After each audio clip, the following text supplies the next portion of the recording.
Alors bon, celui qui est malin, il achète du bitcoin et quand c'est fini, il passe sur la deuxième monnaie pour machin miner. Alors c'est quoi le minage? Le minage, c'est une création monétaire. C'est quoi une création monétaire? Une création monétaire, c'est le fait de créer 1 euro. Ah, t'inquiète, je vais aller dormir un peu.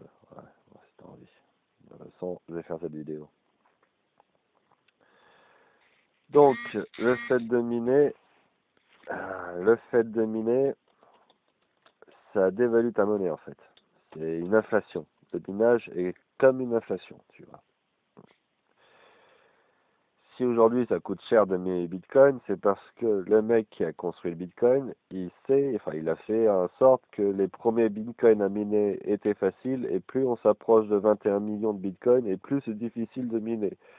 Genre peut-être que pour miner du dernier Bitcoin, il faudra 30 ans de puissance de calcul avec toute la planète pour y arriver. C'est un peu une courbe algorithmique, pas algorithmique, logarithmique.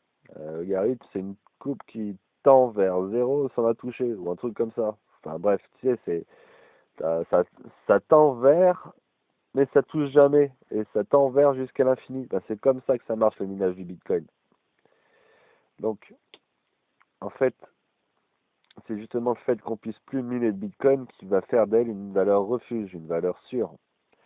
Tous les principes où tu mines en une seconde un machin, etc., c'est de l'arnaque. Parce que s'il y a des milliards de personnes qui arrivent à miner 20 machins, 20 pays par jour, eh ben, ça fait que tu vas générer 20 milliards fois 20, tu vas générer 200 milliards de pays par jour.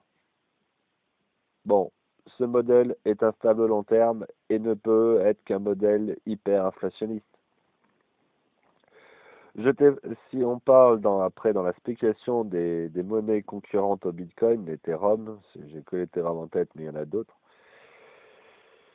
Bah c'est parce que si je dis l'Ethereum, c'est parce que sur les 10 dernières années, il me semble que le ratio Bitcoin-Ethereum s'est amoindri. Genre l'Ethereum s'est rapproché de la valeur du Bitcoin alors que, enfin voilà quoi, c'est une belle performance de l'Ethereum. Je sais pas trop comment il fonctionne, il faudrait que je creuse l'Ethereum aussi pour dire comment il fonctionne.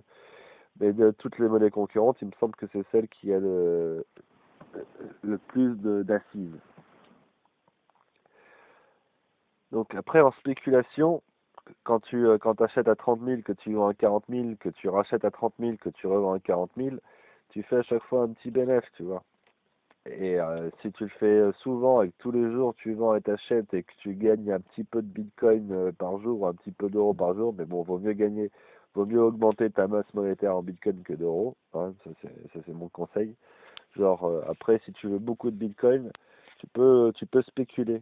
Tu vends quand il descend enfin, non, c'est tu vends quand il monte.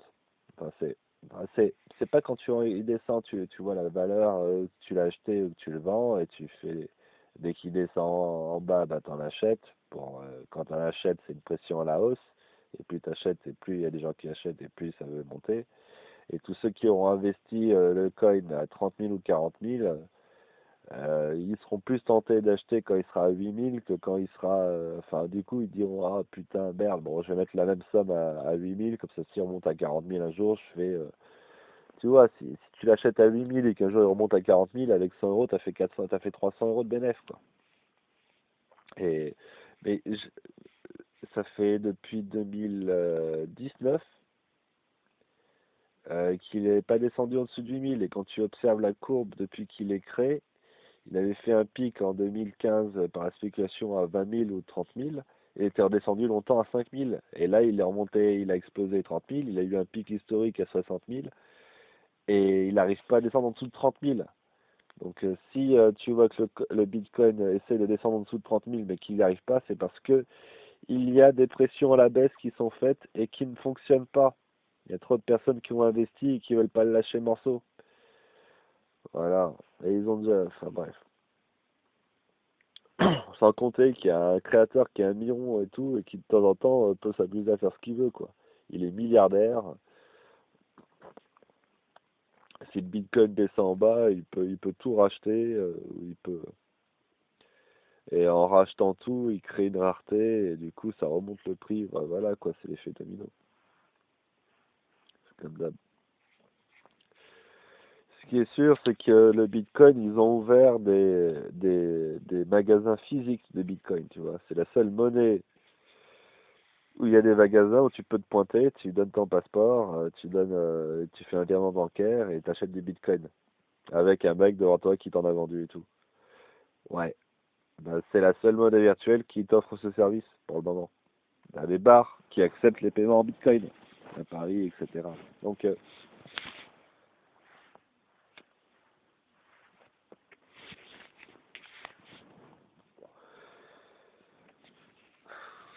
enfin bref. Faut pas enfin, une monnaie qui mine facilement, c'est une monnaie qui a aucune valeur. Et dans le jeu de la spéculation, tu peux surveiller les courbes, tu peux te former au trading et tu peux vendre des bitcoins pour acheter de l'Ethereum. Quand l'Ethereum descend, il a fait sa courbe, bah, tu rachètes des bitcoins avec ton Ethereum pour faire un profit avec ce que tu as fait. Et c'est important d'augmenter le nombre de bitcoins que tu as. C'est important. Et si tu arrives à le faire avec le minimum d'efforts d'investissement par la spéculation, mais bon, c'est des effets de levier, il faut rentrer dans un investissement. C'est pour ça que je te dis, à l'heure actuelle, tu mets 1000 euros, tu mets 1000 euros dans le Bitcoin, t'as quoi? Là, j'ai vu, on pouvait le toper à 35 000. Enfin, il y en a qui arrivent à l'avoir à 32 000, mais il faut avoir de l'ancienneté et tout ça. Et tu peux le toper à 35 000 peut-être même que quand tu rentres dans le game en mode novice, tout ça, tu es obligé de le toper à 40 000. C'est la vie. Mais en tout cas, ce qui est sûr, c'est qu'avec 1000 euros à 40 000, tu en as 10 000 quand il passera 400 millions, 400 000. Et si un jour il fait 4 millions, bah ton 1000 euros, ça fera 100 000. Ou alors, divisé par 4, 100 000, ça fera 25 000 euros avec 1000 euros. Sachant qu'à terme, un bitcoin à 1 milliard d'euros, ça m'étonnerait même pas dans 10 ans, dans 20 ans, tu vois. Non, ça m'étonnerait même pas. Le bitcoin, il y a 20, enfin bref, j'ai réussi à te faire comprendre le plafond, donc pas besoin d'en discuter. Donc, ouais, ouais, je te suggère pour avoir déjà une bonne base, de mettre 1000 euros et surveiller le cours. Et si tu vois qu'il commence à exploser, là il faut racheter vite, avant qu'il explose trop. Donc tu surveilles tous les jours et dès qu'il passe les 50 000, il faut surveiller la courbe, comment elle a été, il faut surveiller les mouvements, comment ça a été acheté, ça a été monté, qui a provoqué la rareté. Il y a plein de trucs à prendre en compte. Et un Bitcoin qui dépasse les 50 000, la prochaine fois qu'il dépassera les 50 000, les 70 000. Mais après, c'est vrai que il fonctionne par étapes, hein. Et quand tu vois ce qui s'est passé, de 8 000 à 26 000, redescendu à 5 000, puis bah, aujourd'hui il est à 30 000, il est passé en dessous de 30 000 et monté à 60 000. Ouais, la prochaine, ça sera quand il va osciller entre 150 000 et 50 000, ça va être ça. Et, quand elle va monter à 50 000 et qu'il va avoir envie de toucher le plafond, on va acheter à 50 000. Et s'il arrive à 150 000 un jour, tu pourras penser à essayer de revendre un peu, voir s'il tient 50 000. S'il continue à monter, bah, t'es deg d'avoir revendu un peu. Et si ça redescend, bah, t'es content d'avoir revendu. Et quand il redescend à 50 000, bah, tout ce que tu as acheté à 50 000, tu pourras t'amuser à le revendre pour avoir fait le bénéfice sur les 50 et 150 000. Et après, tu le resurveilles pendant un moment. Et s'il rechute encore en dessous des 30 000 que tu as acheté au début, bah là, tu surveilles encore. Et s'il arrive à 15 000 ou à 8 000 ou à 5 000 et qu'il descend plus proche de zéro, bah à la fin, tu fais un baroud d'honneur. Tu rachètes un 100 balles ou un 50 balles de Bitcoin pour attendre qu'il remonte pour refaire la spéculation avec. Mais,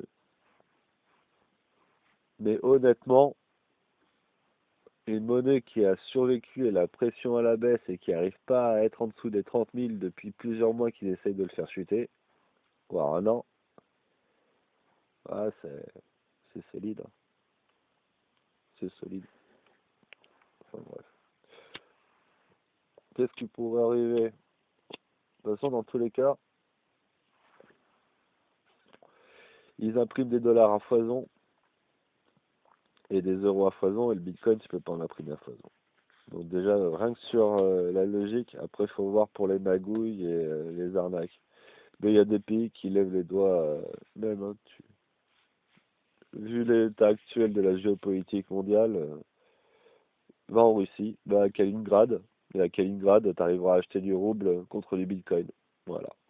Ça, c'est sûr. Ah, ça, c'est sûr. Tu vas en Russie, tu peux trouver des gars qui veulent du Bitcoin. Tu vas en Chine, tu pourras trouver des gars qui veulent du Bitcoin. Je crois que je sais plus c'est quel État qui a officialisé comme monnaie nationale, mais bon, s'il y a un État qui l'a officialisé comme monnaie nationale, tu vas dans cet État, t'achètes la monnaie nationale et après tu passes avec ta monnaie locale ou alors tu te payes des vacances dans cet État avec les bitcoins que tu as achetés. Ou peut-être même qu'avec 1000 € de bitcoin, tu arriveras dans 5 ans, 6 ans à te payer 40 000 € de vacances dans cet État, tu vois. Donc c'est... Ah non, faut en acheter, hein. Faut en acheter. Même tu m'as motivé. La prochaine fois que je vais à Bordeaux et que j'ai touché mon RSA, j'achète du Bitcoin. Bon allez, bisous.